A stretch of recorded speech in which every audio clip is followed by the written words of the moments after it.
Welcome to this coronavirus update. Today is March 19th, and last week I became very concerned we weren't getting straight facts from most news, so I started blogging the things I researched and found.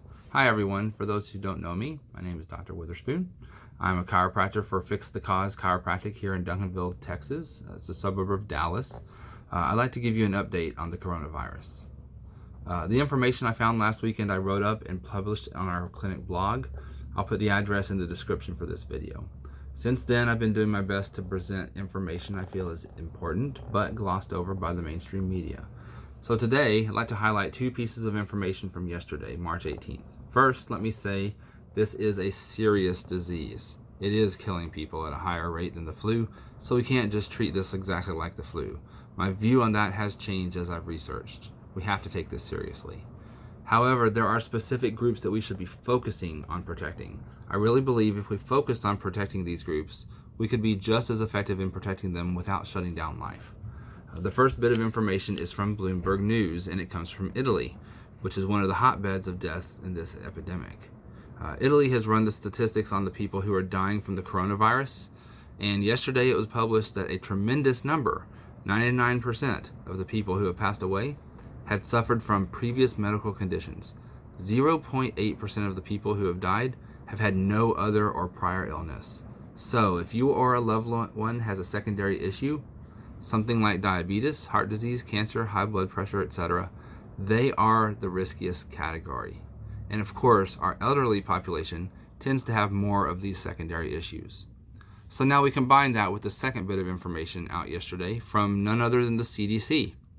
It turns out they have looked at every person with the disease for whom they have complete information, and they've determined the hospitalization rate, the ICU admission rate, and the fatality rate for different age demographics. I'll post a copy of this chart along with the sources for this material on my blog. Our blog address, again, is in the description here, but as it turns out, ages 0 to 19, no more than 2.5% have been hospitalized, and there have been no deaths. Contrast that with the population 75 and up, where at least 30% have been hospitalized, 10% have been admitted to the ICU, and the death rate ranges from 4 to 27%. This is the high-risk population. The most susceptible are 60 and up, especially those with pre-existing conditions. So, for both the low-risk and high-risk populations, make sure you keep up your chiropractic care. As my blog yesterday points out, chiropractic care had a significant positive effect for patients during the 1917-1918 Spanish flu pandemic, and while it won't cure you or prevent you from getting ill, it will help your body function better overall. So chiropractic care will remain important for both high and low risk populations. But if you are in the high risk population, I would advise you to, as much as possible, shelter in place. Don't congregate in groups. If you can, delay kids and grandkids from being around you too much. Take advantage of curbside delivery, drive-through delivery, and the like from local stores and restaurants. The risk for you is very serious and very real.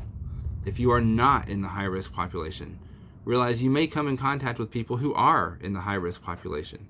In your decisions, restrict yourself from being around those in the high-risk population. Many people are being told to just take a couple of weeks off. We know many people can't afford to do that. So just make sure when you're around people, you try not to be sandwiched in with them in tight spaces. As my earlier blog states, this is transmitted by droplets, and they are still not sure how long it is contagious, so coughs or sneezes or other interactions could expose you. So avoiding situations that place you in long-term close proximity to crowds is still a good idea. Just use common sense and the knowledge we are sharing with you to make wise decisions.